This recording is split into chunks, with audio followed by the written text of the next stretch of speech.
What's up, guys? Ryan MacCarthy here with LowKick MMA. Joined by me today is a very special guest. We have Devonte Smith, who's coming off a absolutely amazing performance this past weekend on the UFC Fight Night card.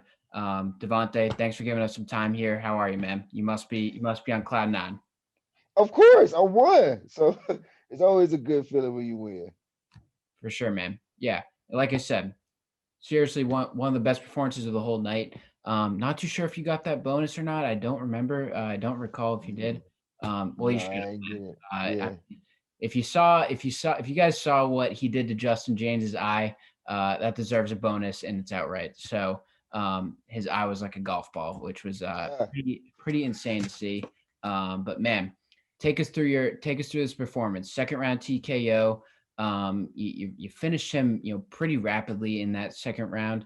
And you're sitting at 11-2 now. So what's next for Devonte? Take us through this victory, of course, as well. How was it preparing for Justin? We know that, of course, you had that one fighter, Alex De Silva. He did have to pull out for undisclosed reasons, pretty last minute. So you guys did fight at 160 pounds at a catchweight bout. So what was it like getting that last minute replacement in Justin? Was that good for you? Was that kind of annoying? You had to fight at 160. So lots happened for you. So kind of take us through that a few days there as well. um. Well, it was just the opponent switch up is just the same like all the other fights, man. Like with the common fight, he was like my third fight the week of.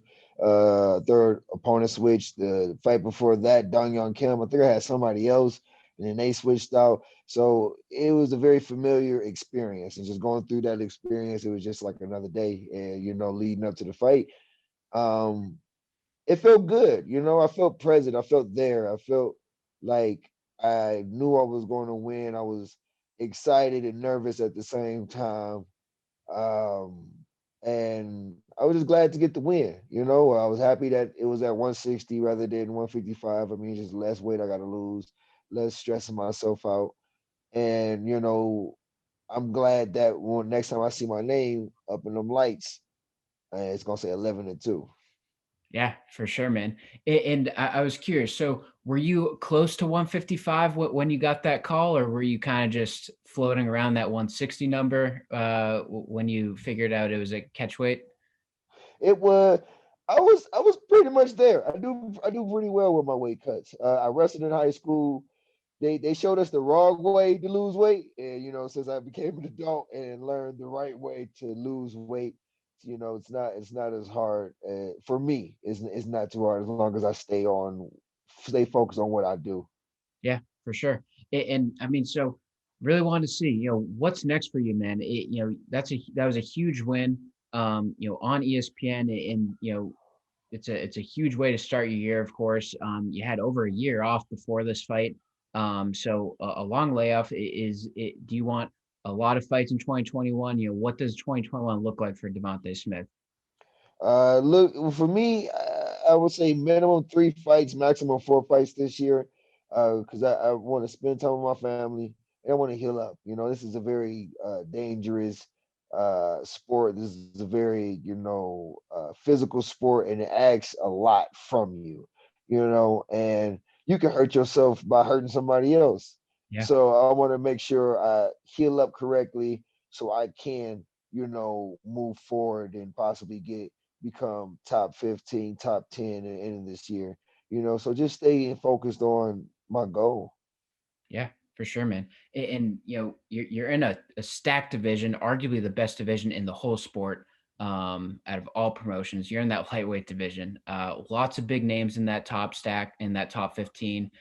So what are your thoughts on that on this division? I'd love to get your thoughts on. I mean, we saw McGregor Poirier. What happened there? Of course, Chandler Hooker.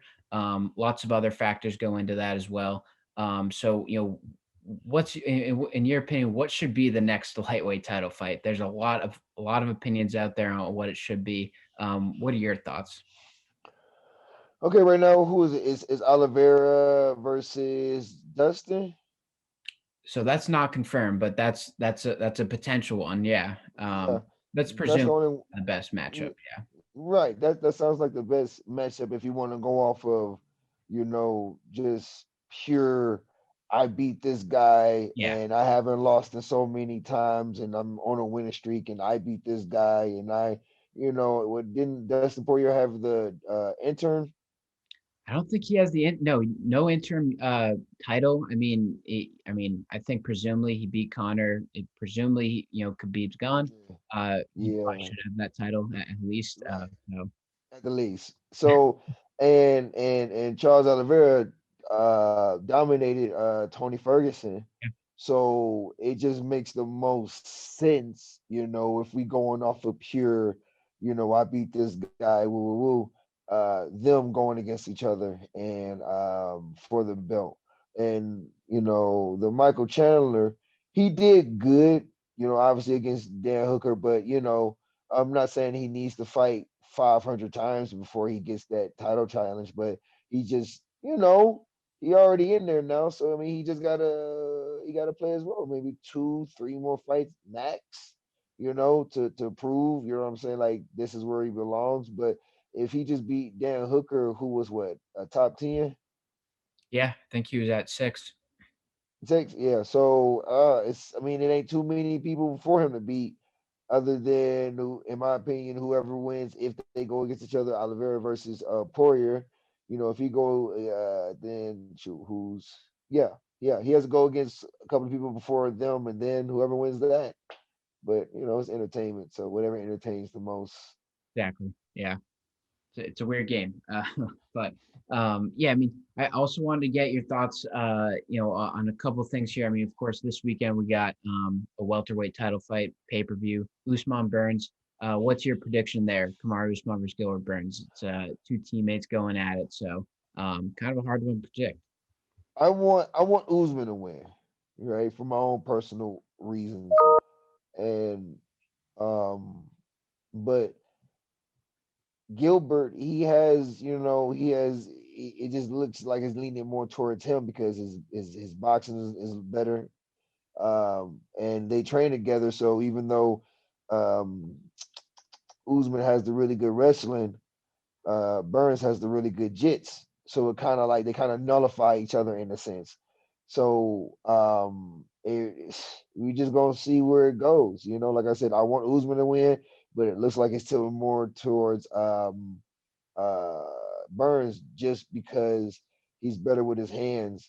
Usman don't move his head so much. If he moved his head more, it'd be evened out, and then I wouldn't know who will win. Because, like I said, the wrestling and the jits, they kind of nullify each other because they train together so much. So Usman knows, what's old boy name, Burns, his go tos. He know his systems. He know, what's his favorite thing he likes to do. And Burns know Usman's, his setup shots, how he throw his hands to get to the shot, and once gets him down, what position he likes to land in. So it's gonna be a really good fight, I believe. So I'm actually really excited to see that one. Yeah, I think it's a coin toss for me. I'm not too sure how to lean it. But from what it seems like, a lot of people are leaning Burns. It's a little surprising me, but I mean, it's going to be close. I think so. Yeah. But man, a couple more questions. Little fun questions here. What's your post fight meal after that big victory over Justin? What'd you get after on Saturday night? I ate some cookies.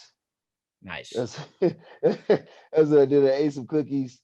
Uh Dude, and then I had some Chinese food, then I had some burgers, then I had some more burgers, then I had some chicken and fries last night, and then I had some pizza last night.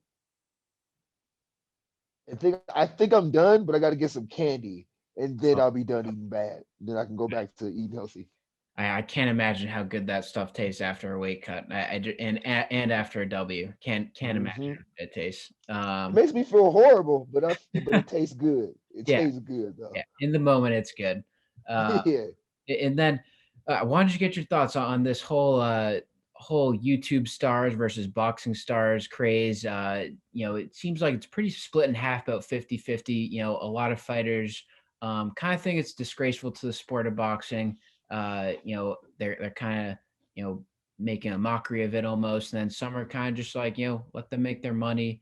They're not too bad at fighting, but it's always get cool to see people's opinions on this. So what are your thoughts on these YouTube stars getting the spotlight, getting all this money in these boxing fights?